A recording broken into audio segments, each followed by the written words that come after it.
Thank you for joining us. Some of you may be new to this webinar.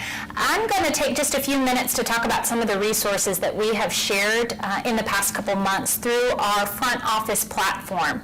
If you were to go to abeka.com/front office, you're going to see a number of resources available for you as a Christian school educator. We have a number of webinars that we've recorded. Some of those topics were talked about during what was going on with COVID, but some of them are very much still applicable for today and even into this coming fall. In addition to those recorded webinars, you're going to see a number of resources that we've made available to help Christian schools. So look into those if you haven't yet had a chance to do it. Another resource we wanted to put together was something that really involves you, and that is, we know that some of our greatest ideas come from other teachers and other educators. So we've created two Facebook groups. One is for Christian school teachers and one is for Christian school administrators and leaders.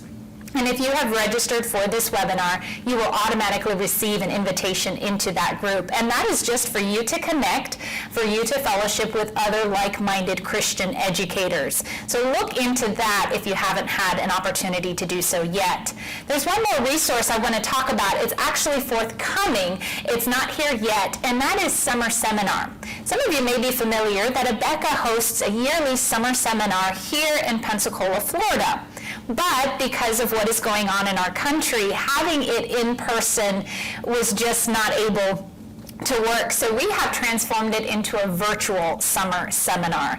And while we miss having the opportunity to have so many teachers and administrators and other educators come join us here, there's going to be a lot of neat things about this virtual summer seminar. One is that you no longer have to travel, or some of you who weren't going to be able to make the normal summer seminar now can, because it'll be online. Something extra that we've been able to do this year is we've made it completely free. So you'll be able to watch and listen to those sessions. You'll be able to take part in some Q&As. You'll be able to still, even if it's digitally, network with other teachers for no cost. So if you haven't had a chance yet, do register for that. If you go to abeka.com/summer20, you'll go straight to the registration page. I'll talk more about that later as we finish up our time together. But look into that. I think that'll be a good resource, a good encouragement for many of you too. Now, this specific webinar is going to discuss the building blocks for reading, and that really is phonics. And we're going to specifically look at phonics for our younger students, those that are age 5 or younger. And so here with me to talk about phonics and talk about how it prepares our students for reading are two great panelists. I've got Tanya Harrington and Kelly Walker. And Tanya Harrington is the elementary product manager with Abeka, which means that she oversees the production, the development, the design, the you name it, for our Abeka products for students as young as 2 years old all the way up to 6th grade. So we're very thankful that we could have her here today because she's usually kept quite busy working with that. But even before her experience now as a product manager, she spent years in the classroom, about 15 years, teaching K4, teaching K5, teaching 1st grade. So when it comes to phonics and teaching students, she definitely knows. She's seen it from a lot of different perspectives. Kelly Walker has, similar to Tanya Harrington, about 20 years of experience teaching K4, K5, and 1st grade, but you're also right now the nursery director at Pensacola Christian Academy, which means she works with babies, really. Babies and children, babies as young as 6 weeks old to toddlers up to age 3. And she works with the children, she works with their teachers as well. And she has a degree in education as well as director credentials from the Department of Children and Family from the state of Florida. So both of these ladies have the experience, have the learning, but also have the love and passion for what they do and children and teaching and working with children. And as they talk, you're probably going to have a lot of questions that come up. Maybe you'll have something that you think of from your classroom. Maybe you'll just want to have some clarification. So after we talk today, we're going to have an opportunity to open it up for questions. As you're listening, go to the bottom of your screen and you'll see a place where you can type in questions, and we'll be able to address those at the end. So take the time to do it now. Anything that comes up, pop that in.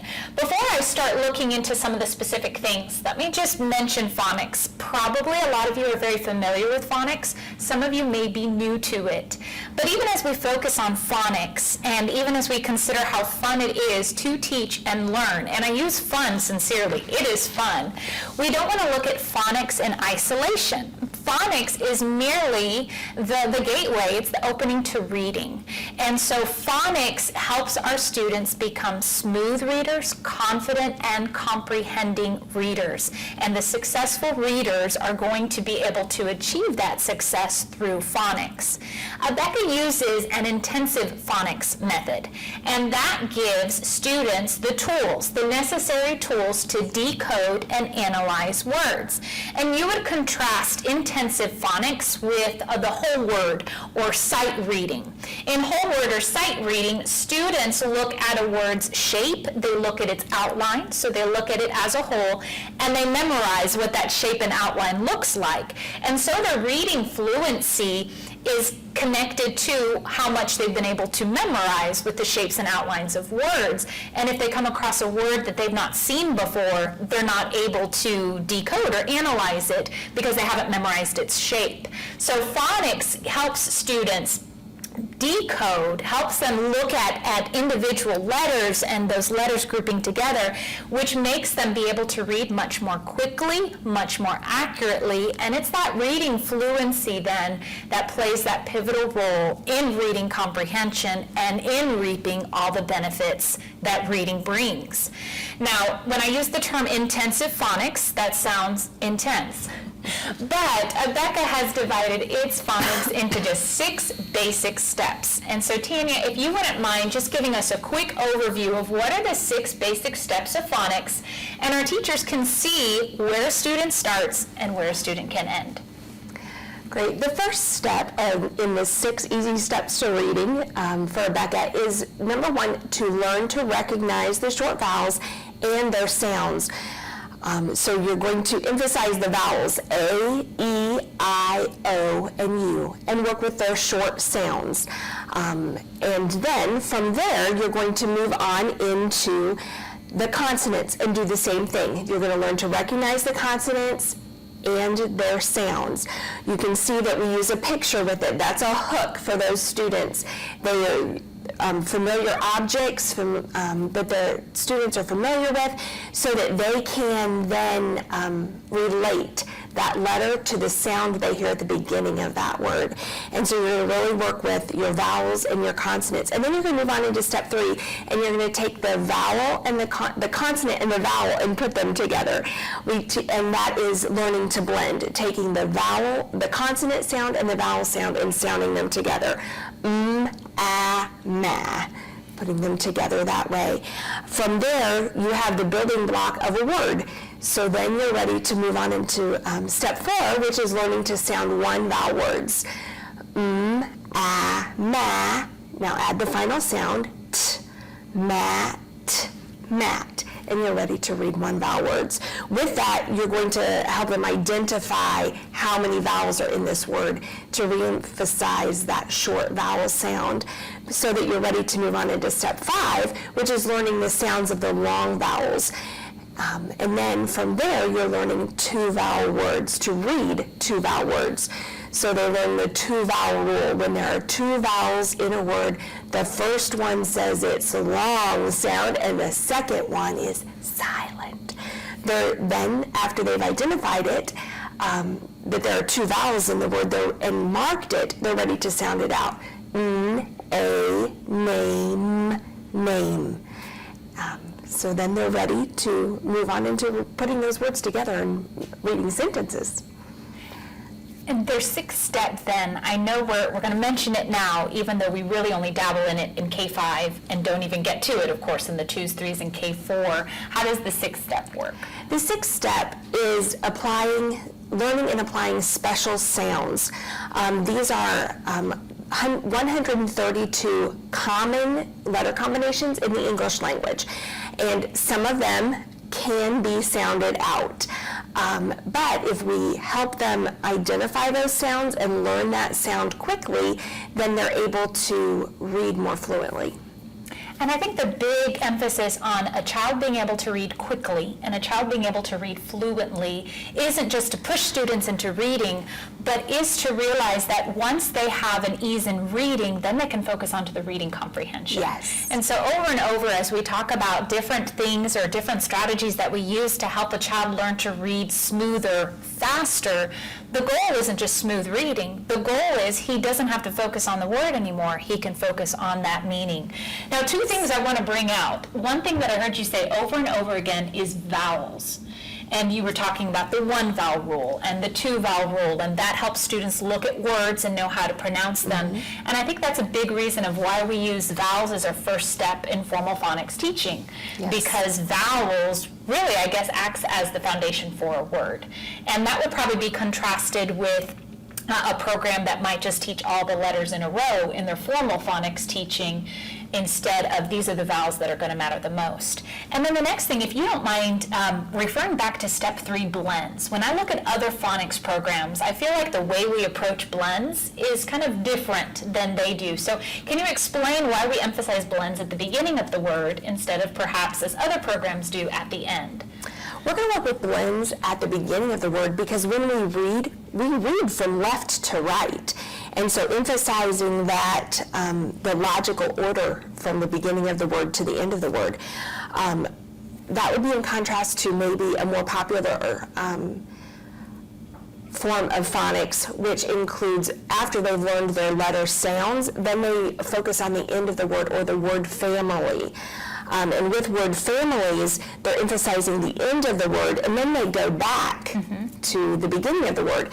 So that interrupts as you're reading. If you're having to break down the words as you read, your tracking from left to right is interrupted. You have to jump to the end of the word and then back to the beginning of the word.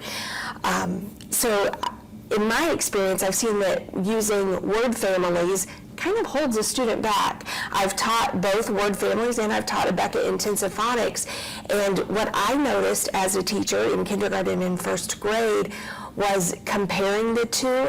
It was not uncommon for students to be held back with word families up to 6 months to even a year behind the reading ability of those using the intensive phonics program. Okay, so that's why blends play such a key role in our 6 steps, is it really helps getting them ready, smooth tracking, and then the fluency that comes from that.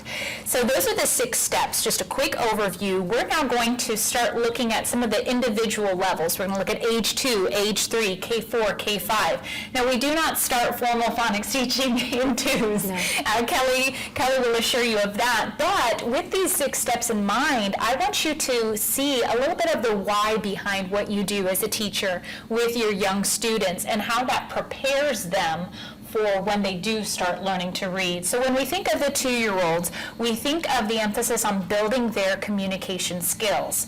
So Kelly, working with 2s as you do, what are some things that you do to help develop their vocabulary, to help them express themselves better?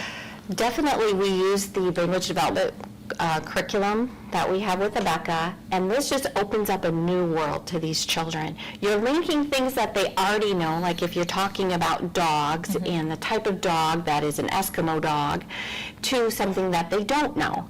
So they may not know that an Eskimo lives in Alaska. So you've just given them a new word. So their vocabulary is growing as they are growing and they're learning. They're learning to put different words together in sentence structures. So you're teaching them that as well, and teaching them how to form sentences with your proper sentence structure that you're using as the teacher. You're building a confidence in them so that they can go home and, Mom, I talked about a dog today and he lives in Alaska and he's a husky, and the mom's saying, oh my goodness, where are all these words coming from?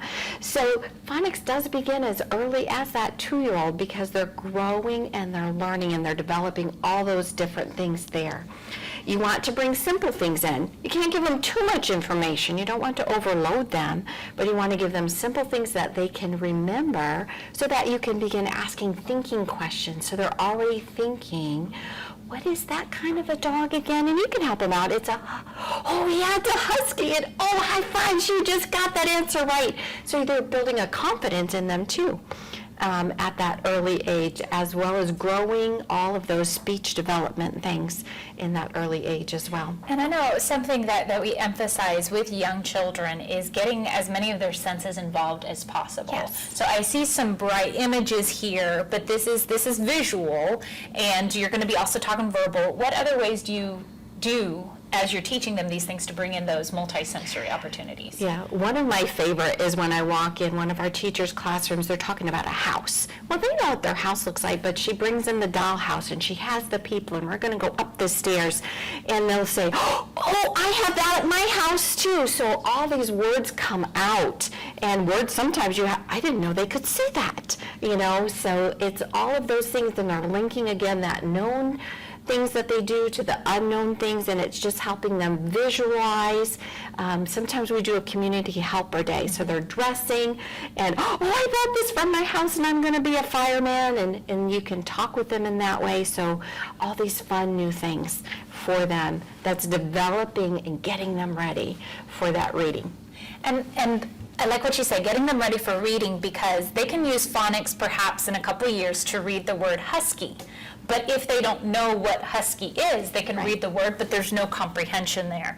So this is helping them when they start getting to the point where they do read words, they know what that means. They can picture it in their heads, and that is the reading comprehension part. Now, I teach big kids. When I was in the classroom, I taught 7th through 12th graders. That's why I love the 6 steps of phonics. I look at those steps and I say, I could do this. I could teach someone to read. But looking at these visuals, I love just hearing even what you say, giving ideas. I mean, I could bring in ice if we're talking about Eskimos and so on. But what are some ways that are going to help our teachers use them well? So if I were all of a sudden asked by my school principal to teach in the 2s, Tanya, can you just really quickly talk about the curriculum and how that helps? Your curriculum is a guide. It gives you, these are the overall objectives for this week, material that can be covered. As you notice, it does say Monday through Friday. Within a week, to give you that flexibility, we know that working with littles, there are many things that come up throughout the day. You never know what a day is going to bring. But you can be prepared with your academics, and it gives you an overall covering this material within a week. I can handle that. It gives you that flexibility to meet the needs of your students, as well as allowing you to be confident that you are accomplishing what needs to be accomplished for this age level. Okay, so that's going to help you. And then another way that we help build that vocabulary, build the word skills, that is getting them ready for reading, is going to be the animal alphabet friends. Yes. So Kelly, would you mind just talking real quick, how would you use this in the classroom? In the 2-year-old classroom, you're going to just really hit high points of the stories, emphasizing that sound. We don't teach the letter, but they can hear the sound. Alligator, ah, ah, ah. Listen for those words. Did you hear it? And there it is again. So just kind of touching on it, giving them that opportunity to listen to it. And then in the 3-year-old classroom, this is our main platform for teaching those letters. So they don't learn the apple, because we got to save something special for K4, K5. But they learn about the alligator, and we sing fun songs about it and all kinds of fun things. Okay, so just another resource to get them talking, get them listening too. And just before we move on, what are some, I know often when I speak to preschool teachers, they're familiar maybe with these big things, language development visuals or animal alphabet friends, just using them as a means of helping students expand their vocabulary. But there are also ways you can kill 2 birds with 1 stone, and that is you have very active young students, and you need to keep them active, but you can also build their vocab skills through poetry and songs. Yes. So what are some of the resources you use there? Oh, I love the Finger Poems and Plays book and poems books, because teaching children that age poems helps them with sentence structure and fluidity, so that as they read, they already know how to form these sentences and how to say them and how to make it exciting. Nobody wants to read boring. No. We want exciting reading. So they're learning that early on. In their development, and just remembering that repetition is the key to learning. So saying things over and over and over helps them retain that information. And keep them Makes in. it fun. And then, Tanya, I know you love the songs. I do. You love to use the songs in your own teaching. You love to see other teachers use them. What are some of the benefits of the songs? The songs, again, is teaching them phraseology, it's expanding their vocabulary. With those littles, maybe they're able to pick up words from songs before they're even able to form sentences. Sometimes, especially those reluctant speakers, are very quick to pick up on the rhythm of the song and sing along, catching word phrases before they ever and bring from that. So just some ideas of just how what you are doing with the twos and seeing where that forms the vocabulary. So before we transition into the threes, let me just highlight some of the things that as 2-year-old teachers, if that may be some of you, realize that your young students are learning to relate spoken words to people, places, and things. That as you help them build their vocabulary, you're helping them build their confidence to use new words or to put more and more words together. And something that both Kelly and Tanya model is their own excitement, their own enthusiasm is going to be seen by the students. They're going to start modeling that. They will even probably start magnifying that. So if you want readers with expression or even communicators with expression, you are going to be doing that yourself. So teachers, incorporate a variety of those sensory opportunities as you're working with your students, realizing that they need to have more and more practice, more and more reinforcement to really make these things stick. But those are just some ways that the twos are shaping them and getting them ready for the threes. Because in the threes, students, their vocab, their word knowledge has just exploded in the past year. And so we still want to continue to support that. So we're bringing in a lot of things from twos into threes, like you said, Kelly, just going a little further, asking more challenging questions. But we are also starting to dabble in some of those 6 steps of phonics. So can you tell us just about how you begin to teach letters and letter recognition in the threes? Threes, we use those animal friends flashcards, and their papers that they're going to have are going to mirror those so that they can take those home and show mom and dad and let them know what they're learning there at school. And it just helps them remember those key words, helps them remember the sounds and the shapes. So we're going to especially emphasize the shapes. Like capital A, you go up, slant down, put on his belt. Now that's something I've adapted, made it a little shorter. On the back of the card there's a longer explanation, but you can take it, make it your own, make it exciting for you so that it's exciting for them. At the beginning of the school year, I said their papers mirror that card that they're learning from. They could put stickers on that to help reinforce that shape. Maybe later on they could use their crayon if your child daycare allows. They could use a crayon to trace it just to make it more fun. Emphasizing again, practice, practice, practice helps solidify in their mind what it is. And as you work with the letters and introducing the letters, the big thing being letter recognition, recognizing the shape, being able to say its name, I know one thing that you add in for the creativity is what we see up here, and that is a puppet, specifically Amber Lamb. How does having a puppet or just something like that not just make it cool or neat or fun, but how does it actually reinforce the learning?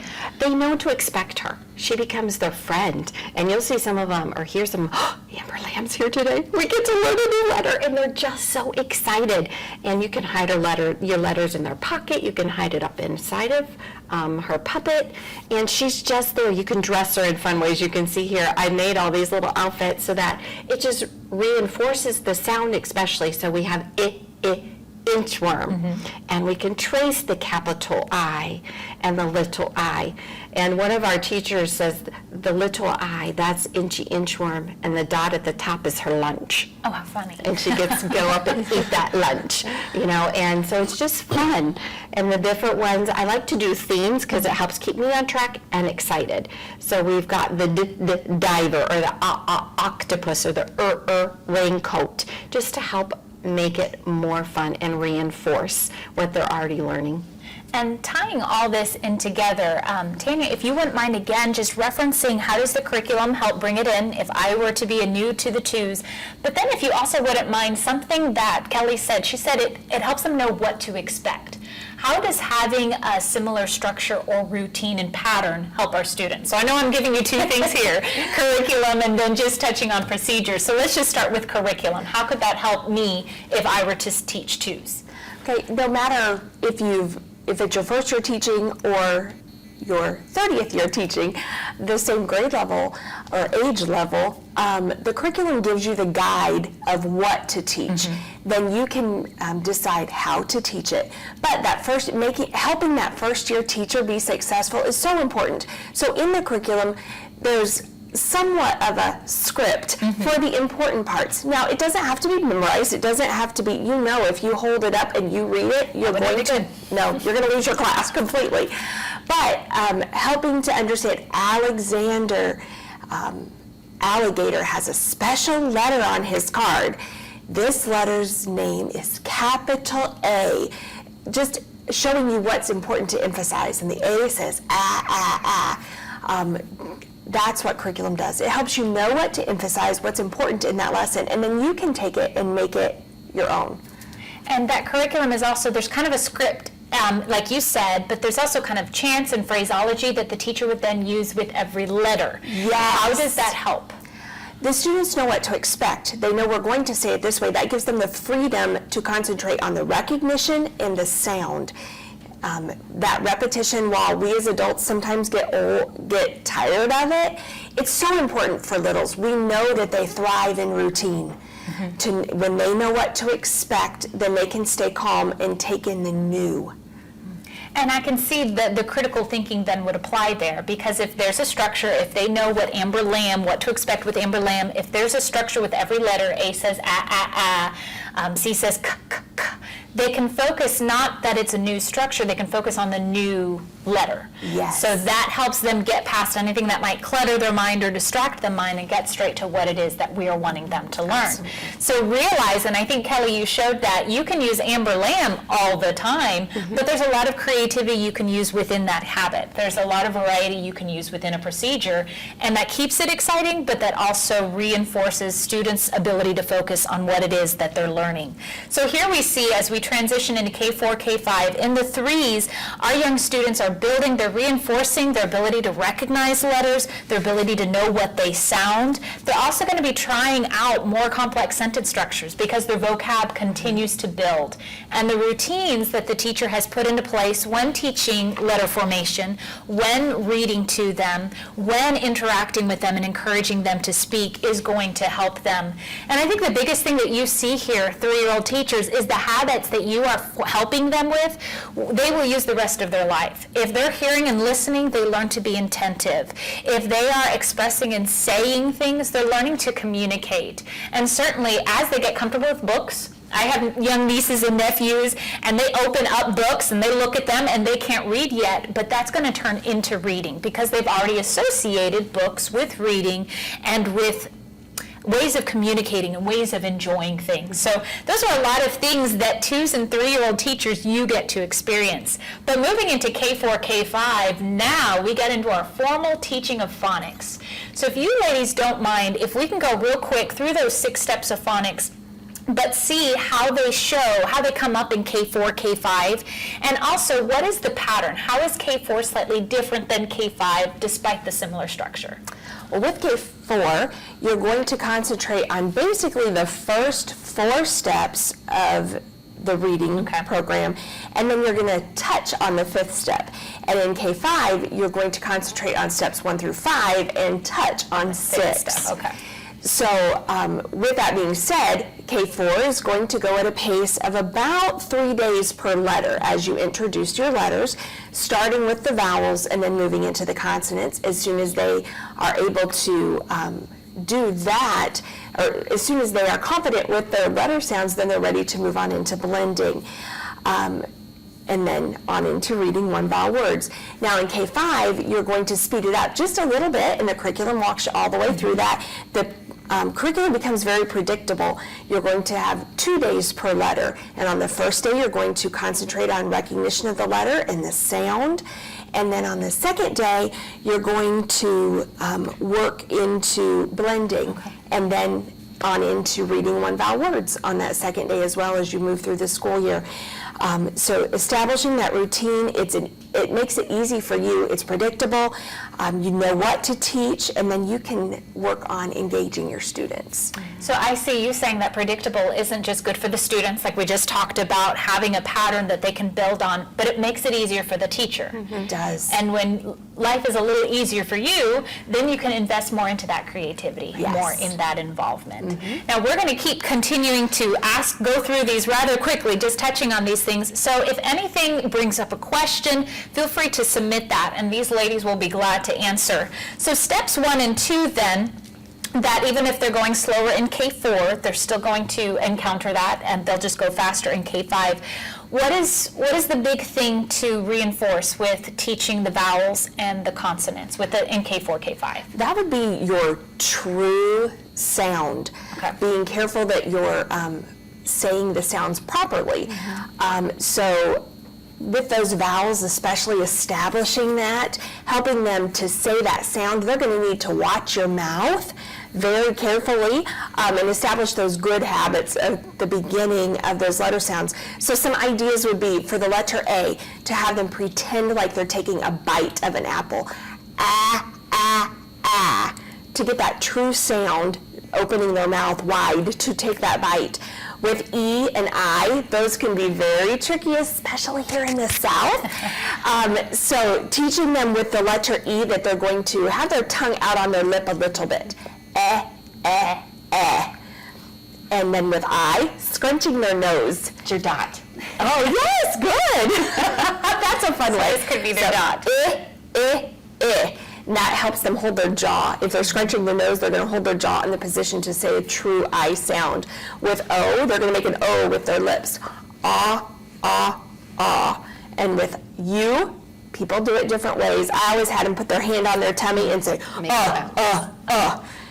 Yes, to have that deep sound for you. And I think that just we see again what we saw earlier in that we are reinforcing vowels. Vowels is the big Yes. thing. And so when you're teaching steps 1 and 2 in K4, K5, the emphasis is on what is the difference between a vowel and a consonant. Yes, they're all letters, but these are vowels and these are consonants. Yes. Now I know sometimes teachers, maybe they have a smaller class and the students come from families that do a lot of reading to them. They're already familiar with their letters. So it might be easy to just go quickly through that, go faster through that. What is the importance of making sure you fit in that review on letters and really making sure you're teaching the letters? The better they are, the more familiar they are, the more that is cemented in their mind of that letter says that sound, the better readers they will be. Okay.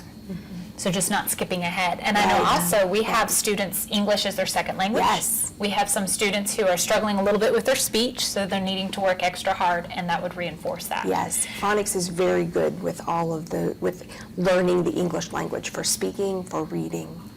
And some of you may already have experienced that some parents will send their kids to your school because you teach them phonics, and that Yes. helps with speech challenges, that helps with other areas. So that's steps 1 and 2, K4, K5. Kelly, can you talk about step 3, blends? Yeah, it's such an important step, and it's easy to say, oh, this is so boring, but it can be so much fun. If you take that blend ladder, first thing in K4 and K5, you're going to start slowly with it. So with our first blend ladder, we would do the sounds 3 times. D, d, d, ah, ah, ah, d, ah, da, da, da, da, all the way down that blend ladder. Now in K5 we do start with that, but you want to move quickly, and I call that first one walking because it's kind of slow, to the second one to the skipping. So we're going to say the sounds 1 time. D, ah, da, d, ah, da, so forth down the line. And then we run. Now when we run, Mrs. Walker loves to sing. So sometimes we sing it. Da, da, di, da, da, da, da, di, da, da, da, da, di, da, da. I know my blends and so do you. Good job. So blending can be lots of fun. Now they're going to memorize that. Easy peasy. The first day, majority of them have memorized, so turn that blend ladder over. It's mixed up on the back. Sometimes I even try to trick them. And I'll point to one, like if I were pointing to the BA, and instead of BA, I said B. This blend says B, and you'll see them sit out there and shake their heads. I didn't do it right? What did I do wrong? Teach them how to evaluate their work. That's training them for their papers so that when they see a mistake, they can check themselves. Okay. And so hearing a mistake from you will help them hear and correct, of course, their own mistakes too. Now, step 4, Tanya, this is where we get to those one vowel words. Right, you're going to build from known to unknown. You've had them practicing even that first day on that blend ladder. You've got the blend ladder up. You can add a consonant to the end of the word so that you're reading b, b, and add the b to the end, bib. And so they're reading one vowel. Important here as you're teaching one vowel words is to learn the one vowel rule. When there's one vowel in a word, it usually says it's short sound. Mark it with a smile. And so whenever you'll see on, I guess the blend cards aren't up there, but we have the smile over the vowel. That's teaching them that to recognize that letter is going to say its short sound. That's the same marking that they're going to see in a dictionary or pronunciation in a book. So we're establishing that routine already. It also helps them to analyze how many vowels are in this word? One vowel. If there's one vowel in a word, what's it going to say? It's short sound. So they can mark it, and it's a trigger for their memory as they then analyze the word or sound it out. And so then, of course, as they progress, vowels make more than their short sound. So that's where step 5 comes in. Yes, one of my favorite ones, because do you know the long vowels are their names? They already know it. They don't have to learn it. They just have to learn that that's the long sound. So they pick that up so quickly. And when their friend is saying his name, it's the second letter there is silent. They don't say anything. That's the way I like to teach them. So if your friend is saying their name, you're silent. You're listening to their name. So they learn that vowel rule, and they learn how to mark those vowels. So that's why there's a stick, because it's long. The first one says it's long sound. The second one is silent. So along with that, they learn how to mark those vowels, evaluate that word, and reading becomes faster. And I think you can see all the analysis that goes. You can see some of those diacritical markings here, and that helps them to encounter words they've never seen before. They just apply their rule. What does the rule say and how they do that? And I know we only touch on step 6 in K5, but just real quick, Tanya, step 6, special sounds, how does that work? Special sounds are 132 commonly used letter combinations in the English language. Some of them can be sounded out. B, O, bull, bull and block, B-L. They could sound that out, but if they learn to recognize it because their mind immediately blends it together, bull, then they'll be able to read words more quickly. Faster. Okay. And part of analyzing is when they look at a word, they're going to then look for, first they're going to look for special sounds. When you see a special sound, you circle the special sound, then you evaluate your vowels, and then you're ready to read your word. And so we see again how that tactic lets us be able to get them to reading faster. And that's also where the enjoyment comes in. Yes. If they can read smoothly, they're going to enjoy reading. If they're going to enjoy reading, they're going to do it more. One thing we should probably mention, Cindy, is as soon as they're able to read a blend, and then a word, we're going to get them reading words, and then from one vowel words, we're going to move on to sentences that contain one vowel words. Right. And we're about to touch on the reading opportunities. Real quick before we do that, I know we've been mentioning curriculum in the 2s and the 3s, but we still have it in K4, K5, correct, Tanya? And they can see some examples up here. Yes. And again, what are some of the benefits? How would that help? Benefits, it's going to tell you what to teach, and it's going to give you ideas for how to teach it. It's going to help you with your time. At this age level, they should only be spending 20 to 25 minutes maximum on a subject, and they need to be doing many things within that time. Lots of movement. Yes, lots of movement and lots of changing activities. But this is going to help you keep that routine and that structure, but also give you ideas for how to keep them moving and keep them active and help their thinking process. Help bring it out. And I know we've also talked a lot about analysis, where they're marking vowels, either with the smile or with the long sound, and the second one is silent. And that's where the workbooks come into play, correct? So we have in K4 and K5, as they progress, they have ways of applying and practicing that. Right. It's really an analysis of what you've already taught them. So you're training them to sit there and at first stay with you so they can learn to do that so that you can prepare them for that independent work. It also sends it to their homes so their parents see what they're learning and what they're going to doing at school. And so just ways of reinforcing. And the big thing, like what you said, it's applying what they've already learned. Right. And I think that's a big emphasis, is that the workbooks, the practice comes after the teacher has taught. They're learning from the teacher, from oral, from visual, from lots of movement, and then they're just applying and practicing what they've taught in the workbooks. So that gets us to kind of the culmination, and that is the readers. And Tanya, you mentioned that they don't just get to the readers as soon as they can read, as soon as they get to step 6. They get to it from the very beginning. They do. So I see lots of readers, and these are little readers. What are some of the benefits of having a lot of readers? And how is that better than even maybe just having one reader altogether? Well, with little ones, and if they're taking it back and forth, if They might one lose it. gets lost, you know you've got another one coming. point. But that's a side point. Right. Most importantly is building that anticipation of a new book. Think about if you have a favorite author and you're waiting for their next book to come out. Well, here we're building that excitement in reading, and also the sense of accomplishment. Starting at the beginning, reading through the book, getting a sticker on that front cover and getting to take it home and read it for mommy and daddy, read it for grandma and grandpa, read it for neighbors. What a great advertisement for your school, sending those little books home and having those children read to their audience. But that sense of accomplishment is so important, even establishing it in 4-year-olds all the way up. It motivates them to keep going. It does. And I like the fact that if some of you are looking carefully at the screen, the readers don't even start when they can do a whole word. It starts with the vowels, The and then it letters. starts with the blends. So they're already reading books. They're already accomplishing, feeling that motivation from the very beginning, Yes. not having to wait until as long. So again, those were just going quickly through some of the phonics, how it would work in K4, K5. Before we go on and begin to look at some of your questions, let me just encourage you. Again, phonics is the tool, but reading is the goal. And I think we've seen already how phonics can help those who may be struggling with pronunciation, those who may have speech challenges, those who may be new to the English language. This helps them. And it also helps those who are English as a first language just be more fluent and be able to read more smoothly.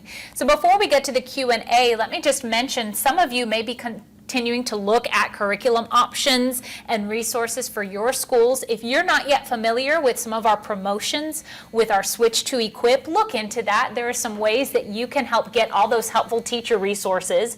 And much of teaching in the lower grades is the teaching resources.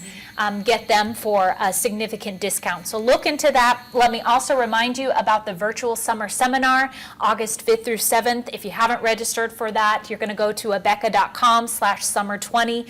So get ahead on that so that you can receive the notification of when all of those sessions are live. And so at this point, I'm going to go ahead and start pulling up some of our questions. And as we're going through and answering them, feel free to continue to type in some of your own. And I'm going to throw some of these out, and then just whichever one of you ladies says, I'll gather that you can. How many weeks would you recommend before transitioning from short vowels to consonants to blends to long vowels? And I think the curriculum would really help with that, correct? It does. In K4, you're going to spend 3 to 4 weeks on your short vowels, on just your vowels. Whereas in K5, you're going to spend about 2 weeks on just vowels. So spending longer time on the short vowels Yes. than even some of the other ones. Yes. But that curriculum would give you a good overview of what is a pacing that has worked for thousands of students. Yes. Right. Not too fast, not too slow. If students do not pay attention when the teacher is speaking, and Kelly, I'm going to revert this to you because this may be talking about 2s and 3s. How can I help to get their attention? We saw earlier listening leads to attentiveness. It does. And a lot of it is make sure we're on their level to begin with. Teaching to the average learner, and it's your excitement. The quieter you get, the more closely you'll see they listen. Or pull out that Amber Lamb puppet to say, oh, she's got something. It's here. Do you see it? And call their name. And calling their name specifically helps too. It's not trouble. It's just you're re-engaging them with you. So you're calling out their name, being prepared. Sometimes when we're, oh, where did that go? And we're fumbling, we lose them. And so being prepared helps them. Maybe in our 2 and 3 year class, we do a lot of teaching on the floor because they're not ready to sit in a chair for long periods of time. So transitioning them to the floor may help. If there are a lot of them, stand them up, sit them back down. There's a lot of things you can implement to help keep their attention. And I know reading often calms them. Yes. But even with the reading, you were telling earlier about maybe touching their head for this or still incorporating things with the reading, correct? And then something that I learned from Kelly too is a good knowledge of time span is about 5 minutes per age. Right. So 2s, they're not doing much beyond 10 minutes. Right. And even that 10 minutes is varied. Yes. 3s would be 15 minutes as well. What about ideas to help younger students to learn the shapes of the letters and avoid reversals? So I'm thinking B and D. How do you help students that struggle with that? Give them visual clues. Right. So B and D, with B, the bat comes first and he hits the ball. Yes. And so it's much practice and repetition with that letter. Okay. And I think I've heard from D, a doorknob. Yes. A door So and a you doorknob. have the door and then the doorknob, and that's the D, that it comes first. Right. So often, I guess, just picking pictures and putting them together, Right. and they can see that formation. Practice. What can this teacher expect? Do I have to expect that every children gets to the goal in reading? So let's say K4, if they're going through the program, they will get to the point where they're reading, but some of the students will be ahead, some of them will be behind. In your years of teaching K4, with some of the slower students, how far did they progress through in the 6 steps of phonics? You want the goal to be reading because that's the whole goal of phonics. Sometimes you have to go along their speed. Those ones that you need to challenge more, you're giving them harder words, having them read full sentences faster, having them give you a word that is begins with the letter that you're learning. For your more challenged students, helping them along. Don't give them answers, but helping them. If it's a word, help them find first how many vowels and then work through sounding it out. If it's a letter, sometimes I would they couldn't get it, you have just the letter there on the letter picture flashcard. I go point to the letter above, this one. What's the picture? So you have that hook Yes. that she talked about to help them remember, don't give up. So you have found, even with some of your more struggling students, they still could, with patience, with working them, Oh, they yes. still could get to the Yes. end of the year and be reading. They can. You can't give up. You got to keep going in prayer. And I know I've even talked to elementary teachers who teach 4th, 5th, and 6th that talk about there's a 10-year-old that comes into their classroom and they've left their previous school not being able to read. And people even said he will never be able to read. But he'd never had phonics. And once he had phonics, that teacher was able to help him get into reading. So I think that is one of the benefits, that even some of the students who may take longer, with patience, with Right. help, did you have something to add, Tanya? They're going to get there. They are going to get there. One thing to remember with K4 is they're going to have all of that again in K5. They may not be reading fluently at Right. the end of K4, but they're going to go through all of those steps again in K5. And that summer of maturity is huge between K4 and K5. So that's a good point. Maybe the K4 isn't as far as he might want to be, but he's going to be able to hear it again in K5. Yes. And we even have students coming into K5 who weren't in K4, Yes. and they're going to be hearing, they're starting from scratch, Yes. but they can still catch up because we're going yes. through all the Yes. 6 steps. Ms. Jackson asks us to please confirm the ages of children in K3. Now, I might automatically assume, well, that's 3, but are students fully 3 years old when they Yes. start your 3 program? Yes, they are Okay. 3 before they begin our 3-year program. Now, they may turn 4 before they end our program Okay. in the 3-year program, but they are 3.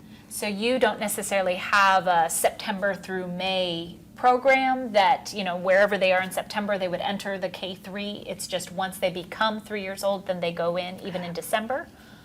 No, it is that way. Okay. But they are 3.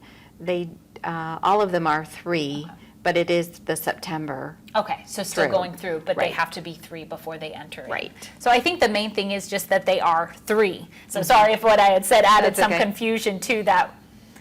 But they are 3 years old, and so a lot of this is age appropriate. What the curriculum encourages to be done, they can do at ages 3.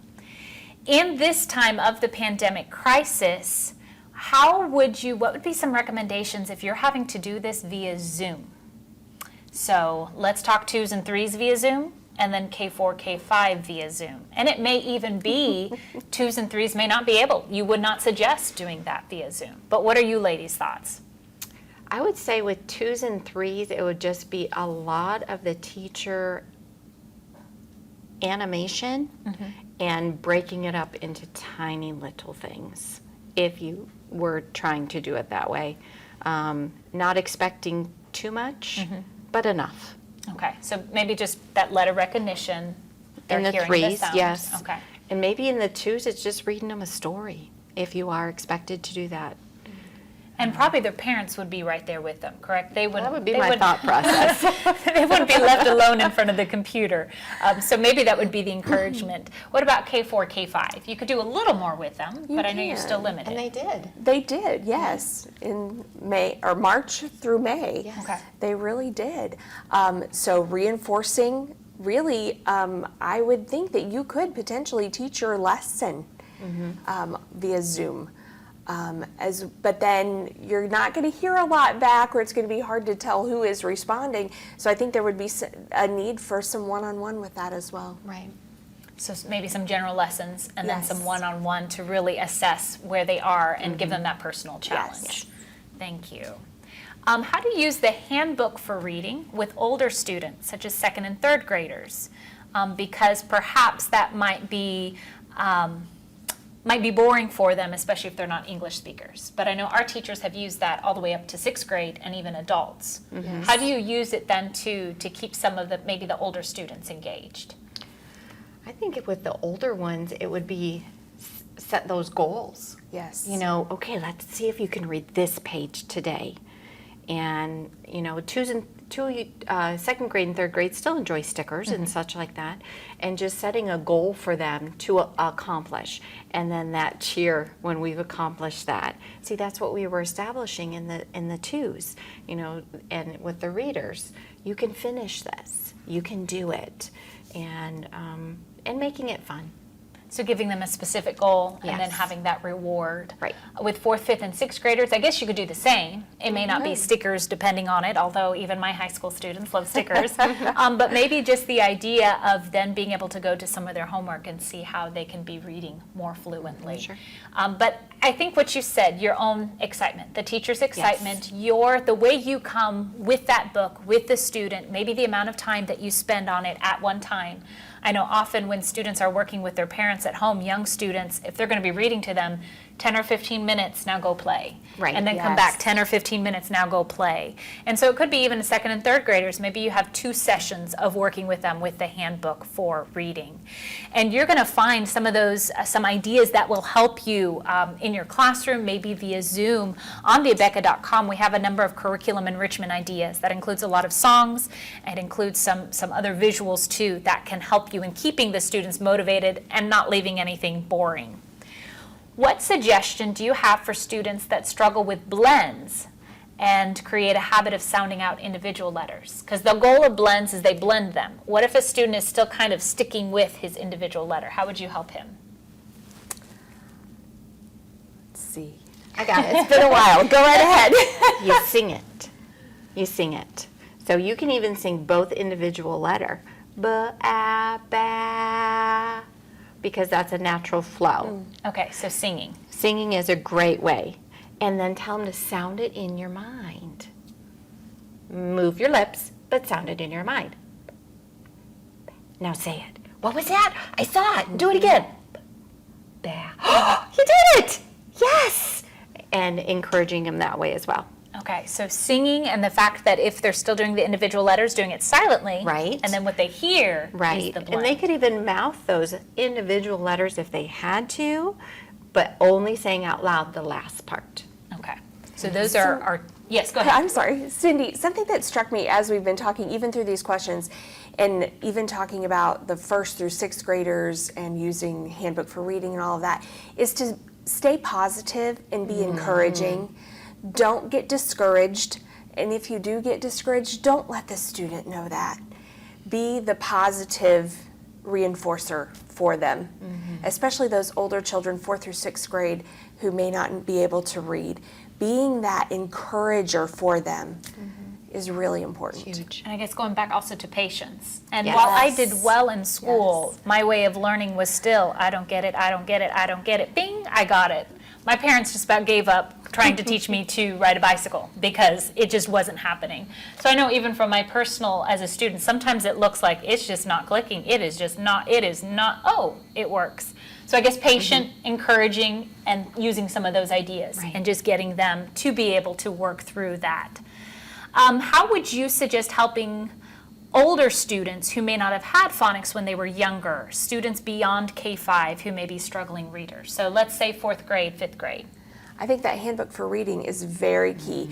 As a teacher, using the Handbook for Reading Teacher Edition has many helps for helping the reluctant learner in the side margins of that book. And it will step you through how to teach it no matter the age of the child. And just getting them maybe before school or maybe during a Yes. study hall, 10, 15 minutes working through. Because they're older, they work through that so much faster. Yes, they do. We already said K5 students work faster than K4. You should see a 5th grader go through the 6 steps of Yes. phonics. Do you know, and I know you ladies haven't worked as much with the older students, but maybe you've had a friend who's teaching about how long does it often take? Would it be as short as 2 or 3 months, as long as 6 months, maybe to get a student to where he's a little more fluent with reading? Or it just depends? I think it's going to depend on the student Agreed. and what their background is Okay. and what they have. So, but working through that, we've seen that help time and time again. I'm going to bring out our last question and then we'll wrap these things up. Just for clarification, earlier I was talking about a number of the resources on the Abeka website. It is a slightly vast website. We have a number of resources on it. But if you simply go to abeka.com/downloads, you're going to see those resources, and those resources are even divided by age and grade. So that will help you find even faster what might be an assistance to your classroom. Are there any guided reading programs recommended to assist with the curriculum? I know our curriculum pretty much has it all together. Inclusive, yeah. And that might kind of bring in with this last question here, does Abeka have summer reading between K4, K5? We do. We do.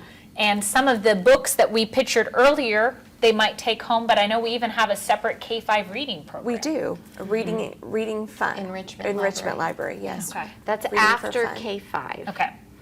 into the 1st grade. Now, if someone with K4, would they use like the little animal? They could use some book of readers? them, they just wouldn't be able to read all of them. Okay, so they could slowly progress. So those are Right. just some ideas. Those are graduated as the phonics, as they're learning phonics, their reading matches up with that. So that's why that works really well. And there's enough readers that even our faster students Right. often don't need I believe there's extra work. 55. They've got some Yes. extra ones. Yeah, So 54. that might be a 54. resource if you look into the summer fun reading program after K5. So I appreciate those of you who've taken the time to come. If perhaps you just added your question real quick and we weren't able to get it, then if you will email us at schools@abeka.com, that is schools@abeka.com, and we'll try to answer your question, whether it be just teaching question, whether it be about a product. But just to reference earlier, again, if you're still looking at curriculum, some of those promotions that we have in preschool, the switch to equip, there's a lot of savings that are offered, and there might even, I know there was in the past, but there might even be some special savings with that K5 summer enjoyment. And so trust that that may be a help for you. Look forward to seeing some of you or hearing from some of you in future webinars. Thank you.